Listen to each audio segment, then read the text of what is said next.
வணக்கம்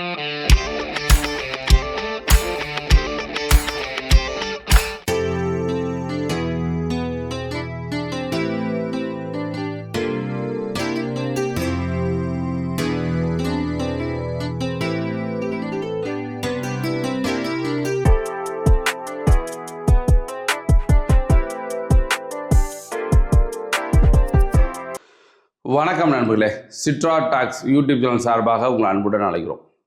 நண்பர்களே, இப்போ நீங்கள் பார்க்குறீங்களா ஒரு கப்பல், இது எந்த இடம்னா strait of Hormuz. Strait of Hormuz ஈரானுக்கு பக்கத்தில் உள்ள பகுதியை ஸ்ட்ரெய்ட் ஆஃப் ஹார்மோஸ். அந்த ஸ்ட்ரெய்ட் ஆஃப் ஹார்மோஸில் உலக பொருளாதாரம் அல்லது போக்குவரத்தில் 20% மேலே அங்கே பிஸ்னஸ் நடந்துகிட்ருக்கு. அந்த வழியாகத்தான் கப்பல் போகும். உலகத்து பொருளாதாரத்தில் 20% குரூட் ஆயில், ஃபெர்டிலைசர், இந்த மாதிரி நிறைய போக்குவரத்து நடக்கக்கூடிய இடம் தான் ஸ்ட்ரெய்ட் ஆஃப் ஹார்மோஸ். அதை ஈரான் தன் கட்டுப்பாட்டில் வச்சுருந்த உடனே நம்மால் என்ன சொல்கிறாப்புல, இன்னைக்கு ஒன்று நாளைக்கு ஒன்று இருக்காப்புல ட்ரம்ப் பாகிஸ்தானில் பேச்சுவார்த்தை தோல்வி அடைஞ்சது அப்படி சொன்னோடனே உடனே என்ன செஞ்சிட்டாப்புல அப்படின்னா, எங்களுடைய America the biggest army in the world, America என்ன செய்யறதுன்னா, எங்கள் கப்பல்லாம் கொண்டு போய் நாங்கள் ஸ்ட்ரெய்ட் ஆஃப் ஹார்மோஸை பிடிக்க போகிறோம், அங்கே பிளாக் பண்ண போகிறோம், எந்த கப்பலும் போகாது, எந்த கப்பலும் வராது, நாங்கள் அங்கே உள்ள கன்னி வெடியெல்லாம் கிளியர் பண்ணுறோம் அப்படின்னு சொல்லி 15 கப்பல்களுக்கு மேலே அமெரிக்க கப்பல் போய் அங்கே பிளாக் பண்ணாங்க.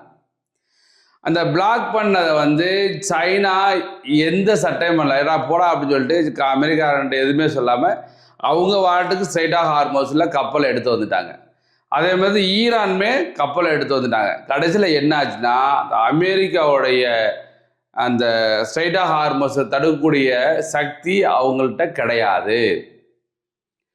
அதனால் என்னாச்சு அப்படின்னா, அது ஸ்ட்ரெய்ட் ஆஃப் ஹார்மோஸை தடை பண்ணக்கூடியது தோல்வி அடைந்தது. அப்போ என்னாச்சு அப்படின்னா, இப்போ அமெரிக்கா அண்டர் கிரவுண்டில் வேற வழியாக யாருக்கும் தெரியாமல் ஈரானோட நாங்கள் செகண்ட் டைம் பேச்சுவார்த்தை நடத்த போகிறோம் அப்படின்னு சொல்லி என்ன சொல்லுவாங்க இல்லையா, வெளியில் கத்துறதே உடனே அடிச்சிருவேன், நான் வேகுவனை விட்டுருவேன், இந்த பக்கம் ஸ்ட்ரெய்ட் ஆஃப் ஹார்மோஸை க்ளோஸ் பண்ணிடுவேன், ஈரானுடைய எண்ணெய் கப்பல் விட மாட்டேன், இப்படிலாம் பேசிக்கிட்டு இருக்கவங்க இப்போ ஈரானும் அமெரிக்காவும் உள்ள யாருக்கும் தெரியாமல் பேசிக்கிட்டு இருக்காங்க. 2வது சுற்று பேச்சுக்கு தயாராக இருக்காங்க அப்படின்னு சொல்கிறாங்க. நியூயார்க் டைம்ஸ் என்ன சொல்லுது அப்படின்னா, இந்த பேச்சுவார்த்தை அமெரிக்காவுக்கும் ஈரானுக்கும் பேச்சுவார்த்தை தோல்வி அடைந்ததுக்கு காரணம் நியூக்ளியர். அதை பற்றி பேச்சுவார்த்தை தோல்வி அடைஞ்சது ஸ்ட்ரெய்ட் ஆஃப் ஹார்மோஸ் 2 தான் தோல்வி அடைஞ்சதுன்னு சொன்னாங்க. அமெரிக்கா என்ன சொன்னாங்கன்னாக்க, யுரேனியம் என்ரிச்மெண்ட்டை 20 வருஷத்துக்கு நீ பண்ணக்கூடாது அப்படின்னு அமெரிக்கா சொன்னாங்க. ஆனால் ஈரான் என்ன சொல்கிறாங்க, இல்லை அவ்வளோக்கு நாங்கள் பண்ண முடியாது, ஒரு 5 வருஷம் நாங்கள் யுரேனியத்தை என்ரிச் பண்ணுறதை நிப்பாட்டிக்கிறோம். அதாவது அந்த நியூக்ளியர் ரியாக்டருக்கு யுரேனியம் ரொம்ப முக்கியம், ஒரு 5 வருஷத்துக்கு நிப்பாட்டுறதுக்கு நாங்கள் ரெடியாக இருக்கோம் அப்படின்னு ஈரான் சொன்னது. அதை கேட்காம அமெரிக்கா என்ன சொல்கிறாங்க, முடியாது, நாங்கள் சொல்கிற டேர்ம் நீ ஒத்துக்கிறியா, ஒத்துக்க, இல்லைன்னா முடியாது அப்படின்னு சொல்லி வேகமாக ஜேடி வான்ஸ் கிளம்பி வந்துட்டாப்புல பாகிஸ்தான்லேருந்து. அதனுடைய காரணமாக தான் இந்த ஸ்ட்ரெய்ட் ஆஃப் ஹார்மோஸ் பெரிய பிரச்சனையில் போய்கிட்டு இருக்கு. அந்த ஸ்ட்ரெய்ட் ஆஃப் ஹார்மோஸ் அமெரிக்கானால எதுவுமே செய்ய முடியாது. ஏன்னா அது ஈரான் பயங்கர ஒரு என்னன்னாக்க ஒரு ஸ்ட்ராங் பிளேஸ் ஈரான். ஏன்னா ஈரானோட பக்கத்து தான், ஒரு 21 மைல் தான் ஓமனுக்கும் ஈரானுக்கு இடையில இருக்கு. அந்த இதே ஸ்ட்ரெய்ட் ஆஃப் ஹார்மோஸ்.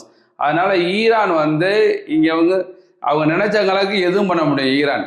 அதனால இந்த ஸ்ட்ரெய்ட் ஆஃப் ஹார்மோஸை அமெரிக்கானால கண்டிப்பாக கட்டுப்படுத்த முடியாது. ஈரான் இன் கானா அவங்க என்ன சொல்லியிருக்காங்கன்னாக்க, ரிச் ஸ்டாரி அப்படின்றது ஒரு கப்பல், ஏ சைனீஸ் ஆயில் டேங்கர். அந்த ரிச் ஸ்டாரின்ற நேம், அந்த கப்பலோட பேர். Chinese oil tanker sanction for shipping Iranian oil flying the flag of Malawi. மாலவின்ற ஒரு கண்ட்ரின்னு வச்சுக்கோங்களேன், அதனுடைய கொடியில் போயிருக்கு. A country with no coastline. அந்த கண்ட்ரி கோஸ்டைலே கிடையாதான். just sailed through the America's blockade of the Strait of Hormuz.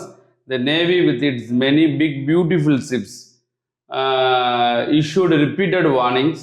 Reportedly, the tanker's captain upgraded to premium to skip the advertisement. அதாவது என்ன சொன்னாங்க, அந்த அமெரிக்கன் நேவி வந்து அனௌன்ஸ் பண்ணாங்களாம், நாங்கள் தடை பண்ணியிருக்கோம், நீங்கள் கப்பல் போகக்கூடாது அப்படின்னு சொல்லி அவங்க அனௌன்ஸ் பண்ணாங்களாம் அமெரிக்காவுடைய நேவி. ஆனால் இந்த ரிச்சி ஸ்டாலி கப்பலோட கேப்டன் என்ன சொன்னாங்க, அந்த என்ன சொல்லலாம் விளம்பரம் சொல்லுவாங்க இல்லையா, அந்த விளம்பரம் வேணாம், ப்ரீமியம்னா விளம்பரம் வேணாம்னு சொல்லுவோம்ல, அது மாதிரி அவங்க சொல்கிறத காது கொடுத்து கேட்காம வந்து அந்த சைனீஸ் கப்பல் வந்து ஸ்ட்ரெயிட்டாக ஹார்மோஸை கடந்துருச்சு அப்படின்னு சொல்லியிருக்காங்க. ஏன்னா அமெரிக்கானால எதுவும் சொல்ல வாய்ப்பேச்சு வீரர்னு சொல்லும் இல்லையா, இந்த ட்ரம்ப் வந்து ஒரு வாய்ப்பேச்சு வீரர் தான். அவர் யாரையும் கன்சல்ட் பண்ண கிடையாது. அங்கே உள்ள வந்து ஆர்மியவோ நேவியவோ யாரையும் கன்சல்ட் பண்ண கிடையாது. உடனே அவர் நினைச்சானாங்க, ஆர்மி போ அப்படின்றது, அப்புறம் நேவி போ, இந்த மாதிரி யாரையும் கன்சல்ட் பண்ணாமல் இவர் அறிவிக்கிறது, போஸ்ட் போடுறது, யாருக்கு சொன்னாலும் கேட்கற கிடையாது. அந்த மாதிரியே போய்கிட்டு இருக்கு. இது யுஎஸ் ஆப்ரஹாம் லிங்கனுடைய கப்பலை வந்து ஏவுகணை மூலம் தாக்கியிருக்கோம் அப்படின்னு சொல்கிறாங்க. அக்கம்பனிங் டெஸ்ட்ராயர் இந்த போட்டு காமிச்சிருக்காங்க. ஆனால் வந்து யுஎஸ் ஆப்ரஹாம் லிங்கன் பெரிய கப்பல், அமெரிக்காவோட பெரிய போர்க்கப்பல், அதை அங்கே தாக்கியிருக்கோம் அப்படின்னு சொல்லி ஹூத்திஸ், ஏமன் உள்ள நாட்டில் ஹூத்திஸ் சொல்லியிருக்காங்க. ஈரானுமே அதை அறிவிச்சிருக்காங்க. அது உண்மையா பொய்யா அப்படின்னும் ஒரு கன்ஃபார்மாக நியூஸ் தெரியல. அது அதனால் இன்னும் ஒரு வாரத்தில் வந்து கண்டிப்பாக அமெரிக்காவுக்கும் ஈரானுக்கும் 2ஆம் கட்ட பேச்சுவார்த்தை நடைபெறும் என்று சொல்லியிருக்காங்க. இந்த ஸ்ட்ரெயிட் ஆஃப் ஹார்மோஸை வந்து அமெரிக்கா வந்து நாங்கள் வந்து தடுத்துருக்கோம், யார் எந்த கப்பலும் போக முடியாது அப்படின்னு சொன்னாங்க இல்லையா, அதில் சைனா கப்பல் போயிடுச்சு அப்படின்னு பார்த்தோம். இப்போ ஈரான் ஒரு ஆல்டர்னேட்டிவ் சோர்ஸ் வச்சுருக்காங்க. என்ன எதுக்காக ஸ்ட்ரெயிட் ஆஃப் ஹார்மோஸை தடுத்துருக்காங்க அப்படின்னா, ஈரான் கப்பல் வந்து அதில் வந்து ஆயில் எடுத்து போயிடக்கூடாது. அதாவது அவங்கள்ட்ட வந்து மெயினாக யார் வாங்குறாங்கன்னா சைனா தான் வாங்கிட்டு போகிறாங்க. க்ரூட் ஆயில், கேஸ் எல்லாம் வாங்கிட்டு போகிறாங்களே, அது தடுக்கணுன்ற அடிப்படையில் தான் இந்த ஸ்ட்ரெயிட் ஆஃப் ஹார்மோஸை வந்து தடுக்கிறோம் அப்படின்னு சொன்னாங்கள அமெரிக்கா. அதுக்கு வந்து ஈரான் ஒரு ஆல்டர்னேட்டிவ் மெத்தட் என்ன பண்ணியிருக்காங்க அப்படின்னா, ஈரானை சுற்றி உள்ள நாடுகள் இருக்கு இல்லையா, அந்த நாடுகள் வழியாக தன்னுடைய க்ரூட் ஆயில், கேஸ் எல்லாம் வந்து எக்ஸ்போர்ட் பண்ணிவிட்டு, அதில் ஒரு நாடு தான் இங்கே ஈரான் பக்கத்தில் உள்ள ஈராக் மூலயமாகவும் Azerbaijan, Armenia, Turkey, Turkmenistan, Afghanistan, அங்கே பாகிஸ்தான், இந்த மாதிரி சுற்றி உள்ள நாடுகள் இருக்கு இல்லையா, அந்த நாடுகள் மூலயமாக தன்னுடைய க்ரூட் ஆயிலை வந்து எக்ஸ்போர்ட் பண்ணுற மாதிரி ஒரு பிளான் வச்சுருக்கோம் அப்படின்னு சொல்லி ஈரான் அறிவிச்சிருக்காங்க. இவர் வந்து ஈரான் பிரைம் மினிஸ்டர், இவர் தான் நம்மாள் ட்ரம்ப்பு, நம்மாள் நான் எங்காளுங்கிற மாதிரி ஜோக்கர், அவர் 2 பேரும் ஃபோட்டோ பார்க்குறீங்க. இந்த நெதன்யாகு என்ன சொன்னார் அப்படின்னா, அமெரிக்கா வந்து டெய்லி வந்து வளைகுடா போரில் என்னென்ன நடந்துகிட்டு இருக்கு எல்லாமே எனக்கு ப்ரீஃப் பண்ணிகிட்டே இருப்பாங்க.